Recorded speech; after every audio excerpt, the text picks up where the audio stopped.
Assalamualaikum warahmatullahi wabarakatuh.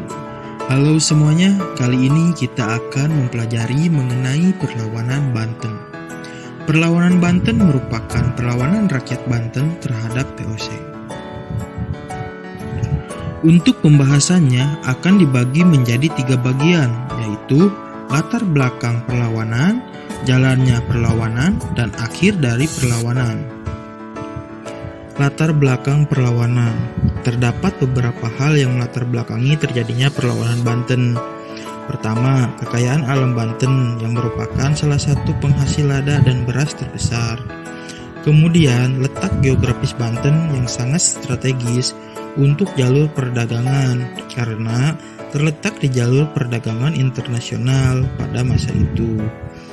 Hal tersebut menarik para pedagang untuk menguasainya, salah satunya VOC itu sendiri. Sejak awal pedagang dari Belanda memang ingin menguasai Banten, tetapi tidak pernah berhasil. Oleh karena itu, VOC membangun bandar di Batavia pada tahun 1619. Terjadilah persaingan antara Banten dan Batavia, memperebutkan posisi sebagai bandar perdagangan internasional pada masa itu. Karena persaingan tersebut, VOC melakukan blokade kepada kapal-kapal dagang yang akan berdagang ke Banten, entah itu yang akan berdagang ataupun yang akan pulang setelah berdagang di Banten. Jalannya perlawanan Banten. Perlawanan Banten dipimpin oleh Sultan Ageng Tirtayasa pada tahun 1651 sampai 1682. Karena pada masa pemerintahan Sultan Ageng Tirtayasa banyak dibangun saluran air atau irigasi untuk keperluan pertanian dan perang, maka Sultan digerai nama Sultan Ageng Tirtayasa yang berarti air.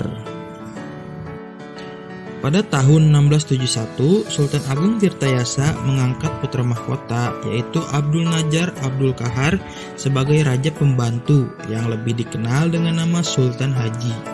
Sebagai raja pembantu, Sultan Haji bertanggung jawab urusan di dalam negeri dan Sultan Ageng Tirtayasa bertanggung jawab urusan luar negeri, dibantu putra yang lainnya yaitu Pangeran Arya Purbaya. Sultan Haji merasa khawatir apabila dirinya tidak segera dinobatkan sebagai sultan. Sangat mungkin jabatan sultan itu akan diberikan kepada Pangeran Arya Purbaya. Kemudian Sultan Haji bekerja sama dengan VOC untuk merebut tahta Kesultanan Banten. Timbullah pertentangan yang begitu tajam antara Sultan Haji dengan Sultan Ageng Tirtayasa. Dalam persekongkolan tersebut, VOC sanggup membantu Sultan Haji untuk merebut Kesultanan Banten, tetapi dengan 4 syarat. 4 syarat yang diajukan VOC terhadap Sultan Haji yaitu Banten harus menyerahkan Cirebon kepada VOC. Yang kedua, monopoli lada di Banten dipegang oleh VOC dan harus menyingkirkan para pedagang Persia, India, dan Cina. Ketiga, Banten harus membayar sebanyak 600.000 ringgit apabila ingkar janji. Dan yang keempat, pasukan Banten yang menguasai daerah pantai dan pedalaman Priangan segera ditarik kembali oleh Banten. Akhir perlawanan. Pada tahun 1681, VOC atas nama Sultan Haji berhasil merebut Kesultanan Banten dan pada tahun 1683 Sultan Ageng Tirtayasa berhasil ditangkap dan ditawan di Batavia sampai meninggalnya pada tahun 1692 yang menandai berakhirnya perlawanan Banten. Sekian pembahasan mengenai perlawanan Banten. Mohon maaf apabila ada kesalahan.